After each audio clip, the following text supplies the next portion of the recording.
So let's move on with our discussion of routing protocols, and we'll talk about distance vector routing protocols. Distance vector routing protocols are the older, slower converging protocols. The two biggest examples of distance vector routing protocols you'll see are RIP version 1 and version 2. That's a standards-based routing protocol that nearly every network-connected device out there supports in some manner, and IGRP, which is a Cisco proprietary routing protocol. Now, technically, a lot of people would say that IGRP is an advanced distance vector routing protocol, but for the purposes of our discussion, we're going to include it as a distance vector protocol. Distance vector routing protocols have a few features in common. First off, with a distance vector routing protocol, the routers advertise two pieces of information about each route that it knows.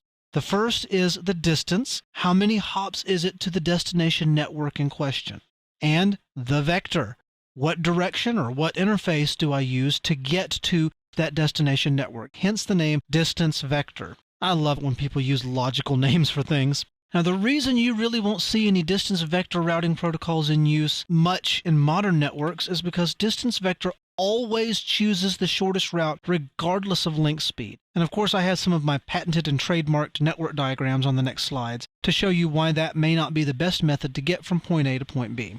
Some other commonalities of distance vector routing protocols is that distance vector protocols send their route updates on periodic intervals, i.e. every 30 seconds, which is the default for RIP, which is the most common distance vector routing protocol.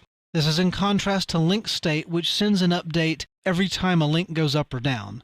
In this case, without any enhancements to the distance vector routing protocol, if a link on a router goes down, it could be 30 to 60 seconds before that router realizes it and advertises it to its neighbor. Distance vector routing protocols also send the entire route table with each 30-second update. So as you can see, if you have a big route table, you're going to have a lot of traffic going across your network because distance vector just says, hey, here's all the networks I know about, here's everything I've learned through RIP or IGRP, and you're going to learn about all of them. Now, there are certain loop avoidance features in distance vector routing protocols that can modify this behavior, and we'll talk about that elsewhere in the course. So here is my patented network diagram. Let's say you have a network that's laid out like this, and you have a host on network A that wants to get to a host on network B. And for the purposes of this discussion, we're going to assume that all these links between router A and router 2 over here are DS3s. These are both ISDN links, and these are all T1 or 1.5 megabit links.